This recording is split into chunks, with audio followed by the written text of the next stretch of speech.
are so horrible. Hey everybody, I'm just laughing at the thumbnail because it's always terrible. John Corrales, Tom Westerholm. We're here in Philly. What's up, Philly? We're here for the Celtics season opener, and it's exciting to have basketball back. How many other times we can say we're excited to be back, but we are. Yeah, no, I mean, that's great, man. I'm really excited to, we talked a little bit during the preseason about how excited we were to have actual games to analyze, and now we're going to have actual games that count to analyze, so I'm really excited. It's going to be a lot of fun tonight. So, just briefly, let's talk a little bit about what it's going to take for the Celtics to win this game. And I'm going to go to what Brett Brown just said and what Brad Stevens just said. Brett Brown talked about having a fear of the Celtics going small, and Brad Stevens said that we're going to have to move these guys around. And that's one of the things that I'm focused on. Everybody talks about Philly's size, Tom, but the Celtics' ability to go small, while it may not defend their size well, how do they, as a big team, defend the Celtics going small? Yeah, no, it's tough, and it's one of the things that I think people are underrating a little bit when they talk about Daniel Tice. We don't know that he's going to be in the starting lineup, but I think it's a pretty safe guess after how well he played in the preseason. But that's one of the things with him where it's like, yeah, he's probably going to struggle to defend Joel Embiid. Joel Embiid has like 5 inches and 100 pounds on him. He's so much bigger. The problem is, Tice has been extending his range. Like when he's in practice, we see him shooting from like just outside the half-court circle. He's really launching deep threes. Yeah. If he's making deep three-pointers and Embiid has to go out that far to cover him, that's going to be really tough for him, and he's going to get tired, especially if every time down the floor the Sixers are throwing it to him in the post. If he's posting up, if he's got to defend Daniel Tice out to the three-point line, dude's going to get tired. It'll be really interesting to see how that plays out. And one thing I'm looking at is Al Horford, who we love, obviously. I know maybe some of you don't anymore, but Horford was very polite to us and treated us like humans last year, exactly. So we still like him. Exactly. But we loved watching Al Horford go out there and be able to switch onto a wing and handle himself for a few seconds. But who does he guard in this lineup? Because Embiid's going to have to guard Tice. Yep. And Tice, theoretically, will be able to pull him away from the basket. That means Horford's going to have to guard either, Tatum or Hayward? Or if Hayward is any semblance of his former self, like last year's Hayward, Horford could guard him. Yeah. This year's Hayward, if Hayward is back like he says he is, and like we've seen a little bit in the preseason. Yeah, I'm kind of curious to see exactly how they do this, and if a Philly adjustment might be sub Al Horford out early, and then just rotate him and Embiid, and just go with one big on the floor, and go with 4 wings to counter what the Celtics are doing. I think that's one interesting option. If you remember last year in the first game of the season, the Sixers for a while threw Embiid at Jason Tatum, which was kind of interesting. It didn't super work.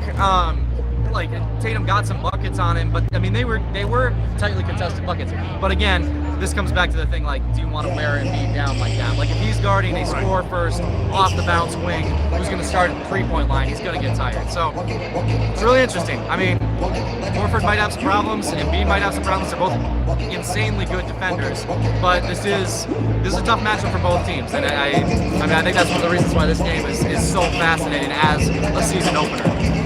One thing we should watch ourselves, we're excited, you're excited, everybody outside is excited.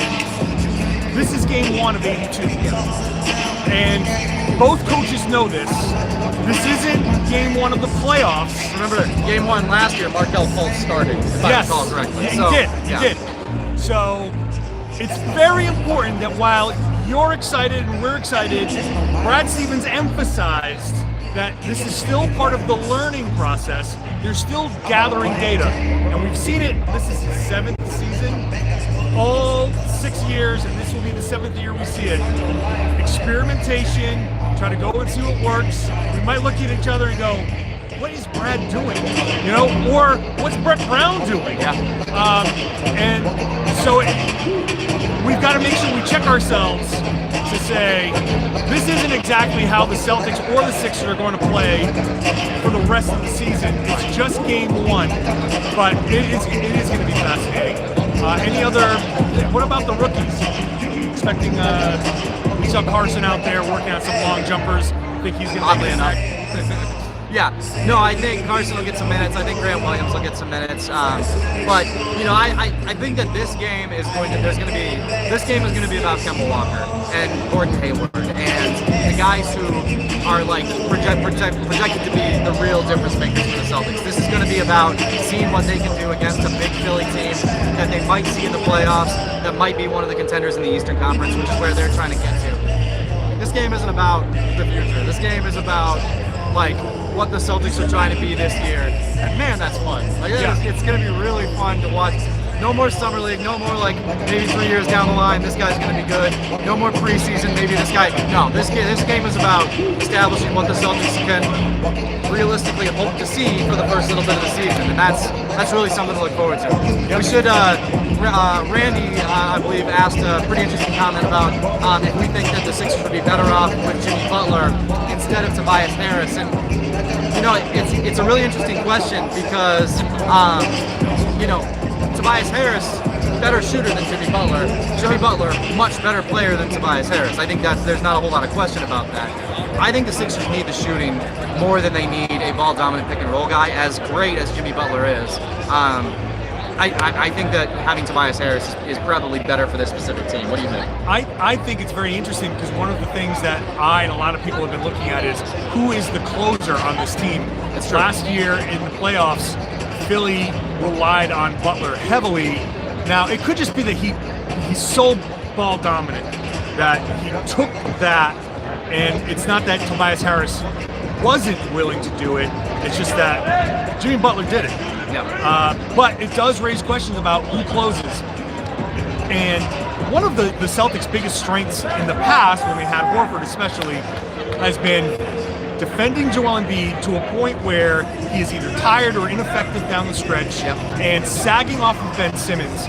And ultimately in fourth quarters, it has been Simmons and Embiid. And if those two guys aren't performing in the fourth quarters, then the Sixers are vulnerable. That's why Tobias Harris is so important. Yes, Jimmy Butler can be their closer. If Tobias Harris rises to that level and can be a closer, then I think he makes Philly all the more dangerous. When you add into the mix Josh Richardson, who was a nice pickup, Matisse Thybulle, we all make our jokes about him and Carson Edwards and everything, but they got their guy, and he's supreme defender. I don't know how many jokes there are going to be made about Matisse Thybulle. That guy's good. Carson's also really good. Both teams got who they wanted. Right. So again, very interesting to see. We're gonna wrap things up with a little just kind of flavor around. Turn the camera around. This is what you're gonna expect. Those are the shirts, and here's a look inside the Wells Fargo Center Arena. What the hell is it called? Wells Fargo Center. Yeah. So here we are. Just to answer a quick question. The number here, Jaylen Brown's contract is worth $103 million over 4 years plus bonuses. Bonuses that are not considered attainable are not counted in the cap. Bonuses that are considered attainable are counted on the cap. So that answers your question. All right, here's the Wells Fargo Center. Thanks, everybody, and we will talk to you. Read our stuff on masslive.com/Celtics.